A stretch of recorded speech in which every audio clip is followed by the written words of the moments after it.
नमस्कार दोस्तों, मैं वीरेंद्र कुमार वर्मा, आपका वीरेंद्र वर्मा क्लासेस से बहुत बहुत स्वागत है।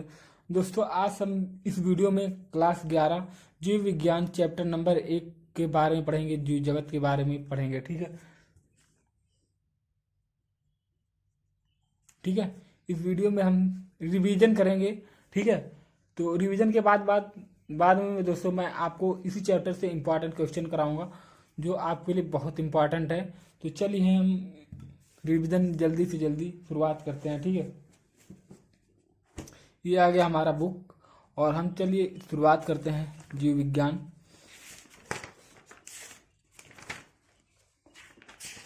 ये ठीक है, जो हमारा पहला चैप्टर है अध्याय 1 जीव जगत। ठीक है, जीव जगत बहुत ही आसान तरीके से हम इसको समझेंगे। जीव जगत, ठीक है।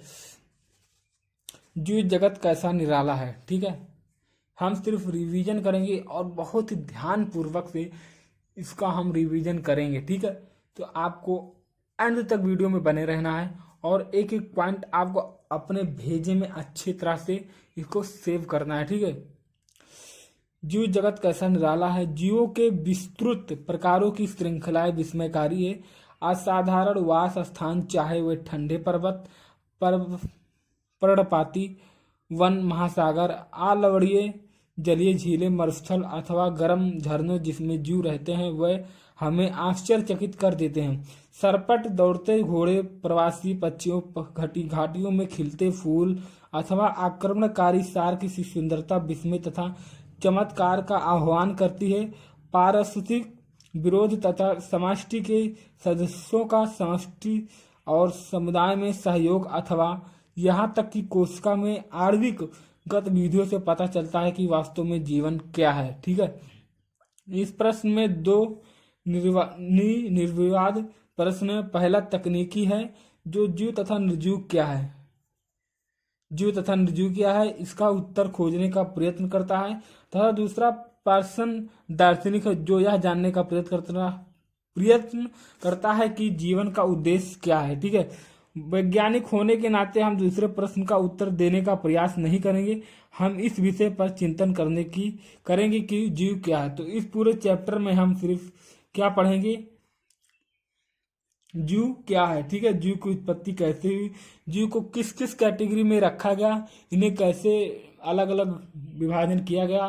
ठीक है, और उनका कैसे कैसे नाम प्रतिपादित किया गया। ठीक है, तो इस वीडियो में जानेंगे। इस वीडियो में जो 4 तकनीकी हैं दोस्तों, इस वीडियो में हम क्या पढ़ेंगे, जीव क्या है, जीव जगत में विविधता, वर्गीय संवर्ग और वर्गीय सहायता साधन। ठीक है, यही हम 4 इस चैप्टर में जानेंगे। चलिए हम देखते हैं जीव जगत किसे कहते हैं, जीव जगत क्या है। ठीक है, जब हम जीवन को परिभाषित करने का प्रयत्न करते हैं तब हम प्रायः जीवों के सुस्पष्ट अभिलक्षणों को देखते हैं। वृद्धि, जनन, पर्यावरण के प्रति संवेदना का पता लगाना और उसके अनुकूल क्रिया करना, ये सब हमारे मस्तिष्क में तुरंत आते हैं। ये अद्भुत लक्षण के जीव हैं। ठीक है, आप इस सूची में उपापचय, स्वयं की प्रतिक्रिया बनाना, स्वयं को संगठित करना, प्रतिक्रिया करना तथा उद्गमन आदि को भी जोड़ सकते हैं। आओ हम इन सबको विस्तार से समझने की प्रयास करें या प्रयत्न करें। ठीक है,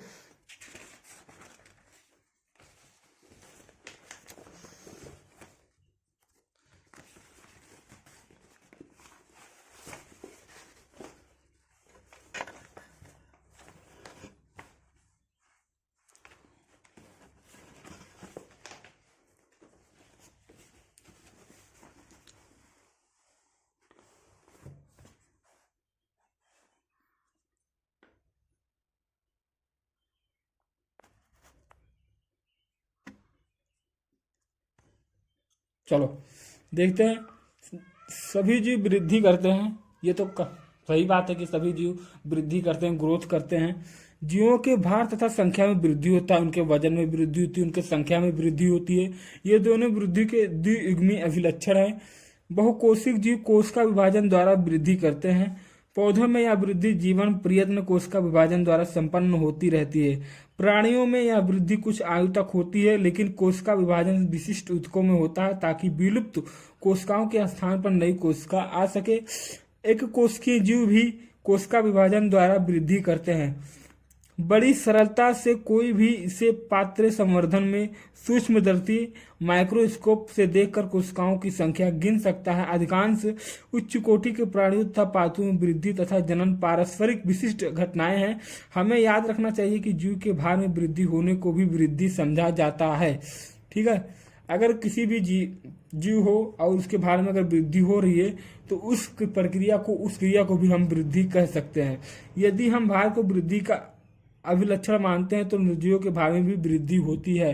पर्वत, गोलाश्म तथा रेत के टीले की भी वृद्धि होती है। ठीक है, आप भी कहीं भी देख लो, एक कहीं भी अगर एक धूल का कण अगर पड़ा हो, अगर किसी हवा के कोई हवा चलता है, अगर वो धूल अपने साथ लाती है और एक ऊंचे स्थानों पे गाज देती है, मतलब इकट्ठा कर देती है, तो वो भी वृद्धि करता है। ठीक है, लेकिन निर्जीवों में इस प्रकार की वृद्धि उनकी सतह पर पदार्थों के एकत्र होने के कारण होती है। जीवों में यह वृद्धि अंदर की ओर होती है, इसलिए वृद्धि को जीवों का एक विशिष्ट गुण नहीं मान सकते। जीवों में यह लक्षण जिन परिस्थितियों में परिलक्षित होती है उनका विवेचना करके ही वह समझना चाहिए कि यह जीव तंत्र के लक्षण है। ठीक है,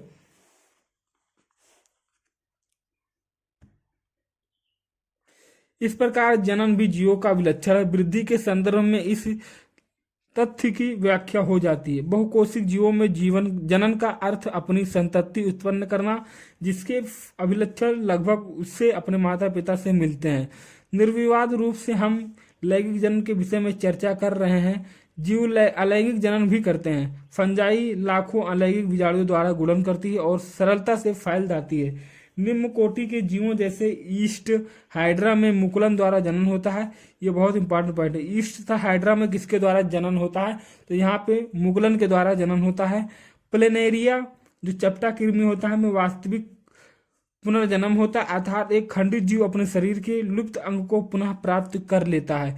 इस प्रकार एक नया जीव बन जाता है। फंजाई तंतुमय शैवाल, मांस का प्रथम तंतु सभी विखंडन विधि द्वारा गुणन करते हैं। जब हम एक कोशिकीय जीवों जैसे विषाणु, बैक्टीरिया, एक कोशिकीय शैवाल तथा अथवा अमीबा के विषय में चर्चा करते हैं तब जनन की वृद्धि पर्यायवाची है, अर्थात कोशिकाओं की संख्या में वृद्धि होती है। हम पहले ही कोशिकाओं की संख्या अथवा भार में वृद्धि होने को वृद्धि के रूप में परिभाषित कर चुके हैं। अब तक हमने देखा कि एक कोशिकीय जीवों में वृद्धि तथा जनन इन दोनों शब्दों के उपयोग के विषय में सुस्पष्ट नहीं है। कुछ ऐसे भी जीव हैं जो जनन नहीं करते, खेसर या खच्चर, बद्ध, कामगार, मधुमक्खी, अणुअर, मानव युगल आदि। इस प्रकार जनन भी जीवों का समग्र विशिष्ट लक्षण नहीं हो सकता। यद्यप कोई भी निर्जीव वस्तु जनन अथवा अपनी प्रतिलिपि बनाने में अक्षम है। ठीक है, जीवों का दूसरा लक्षण उपापचयन है। सभी जीव रसायनों से बने होते हैं। ये रसायन छोटे बड़े विभिन्न वर्ग, माप, क्रिया आदि वाले होते हैं जो अनावृत जैव अणुओं में बदलते रहते हैं और उनका निर्माण करते हैं। ये परिवर्तन रासायनिक अथवा उपापचयी क्रियाएं हैं। सभी जीवों चाहे वो कोशिक हों अथवा एक कोशिकीय हों में हजारों उपापचयी क्रियाएं साथ साथ चलती रहती हैं। सभी पौधे, प्राणियों, कोको तथा सूक्ष्म जीवों में उपापचयी क्रियाएं होती हैं। हमारे शरीर में होने वाली सभी सूक्ष्म रासायनिक क्रियाएं उपापचयी क्रियाएं हैं। ठीक है, तो बहुत ही इंपॉर्टेंट आपको पॉइंट बता रहा हूं जो आपको इस वीडियो को मिस नहीं करना है। ठीक है,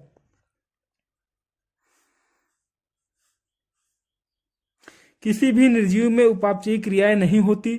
शरीर के बाहर कोशिका मुक्त तंत्र में उपापचयी क्रियाएं प्रदर्शित हो सकती हैं। जीव के शरीर में बाहर प्रकनली में की गई उपापचयी क्रियाएं ना हो तो जैव है और ना ही निर्जीव है। अतः उपापचयी क्रियाएं निरपराध जीवों के विशिष्ट गुण के रूप में परिभाषित है, जबकि पात्रे में एकाकी उपापचयी क्रियाएं जैविक नहीं है। यद्यपि ये सुनिश्चित ही जीवित क्रियाएं अतः शरीर का कोशिकीय संगठन जीवन स्वरूप का सुस्पष्ट अभिलक्षण है। ठीक है, आज हम इस वीडियो में सिर्फ इतना यहाँ तक ही हम करेंगे, बाकी हम नेक्स्ट वीडियो में जानेंगे। ठीक है, क्योंकि समय का सही सदुपयोग करते हुए समय का भी बहुत जरूरी है, क्योंकि और भी क्लास लेना होता है। तो हम एक चैप्टर को हम 4 पार्ट में डिवाइड करेंगे। दो लेक्चर सिर्फ दोस्तों रिवीजन के लिए रहेगा और 2 लेक्चर इंपॉर्टेंट क्वेश्चन के लिए रहेगा। तो ठीक है, तो आपको कमेंट बॉक्स में जरूर बताना कि ये डिसीजन जो मैंने लिया है आप सभी लोगों के लिए सही है। ठीक है, शायद सभी जीवों का सबसे स्पष्ट परंतु पेचीदा लक्षण अपने आसपास या पर्यावरण के उद्दीपन जो भौतिक, रासायनिक अथवा जैविक हो सकती हैं के प्रति संवेदनशीलता तथा प्रतिक्रिया करना। हम अपने संवेदी अंगों द्वारा अपने पर्यावरण से अवगत होते हैं। पौधे प्रकाश, पानी, ताप, अन्य जीवों, प्रदूषकों आदि जैसे बाह्य कारकों के प्रतिक्रिया दिखाते हैं। प्रोकैरियोट से लेकर जटिलतम यूकैरियोट तक सभी जीव पर्यावरण संकेतों के प्रति संवेदना एवं प्रतिक्रिया दिखा सकते हैं। पादप तथा प्राणी दोनों में दीप्ति काल मौसमी प्रजनकों के जनन को प्रभावित करता है तथा प्राणियों दोनों में दीप्ति काल मौसमी प्रजनन को प्रभावित करता है। इसलिए सभी जीव अपने पर्यावरण से अवगत रहते हैं। मानव ही केवल ऐसा जीव है जो स्वयं से अवगत अर्थात स्वचेतन है। इसलिए चेतना जीवों को प्रभावित करने के लिए अभिलक्षण हो जाती है। जब हम मानव के विषय में चर्चा करते हैं तब जीवों को परिभाषित करना और भी कठिन हो जाता है। हम रोगी को अस्पताल में अचेत अवस्था में लेटे रहते हुए देखते हैं, जिसके हृदय तथा फुसफुस को चालू रखने के लिए मशीनें लगाई जाती हैं। रोगी का मस्तिष्क मृत्युसम होता है। रोगी में स्वचेतना नहीं होती। ऐसी रोगी को कभी भी अपने सामान्य जीवन में वापस नहीं आ पाते, जिन्हें हम कोमा कहते हैं। ठीक है, क्या हम इन्हें जीव अथवा निर्जीव कहेंगे? बताना, कमेंट बॉक्स में जरूर बताना। ठीक है, क्या हम उन्हें निर्जीव अथवा सरजीव कहेंगे, जीव या अथवा निर्जीव कहेंगे?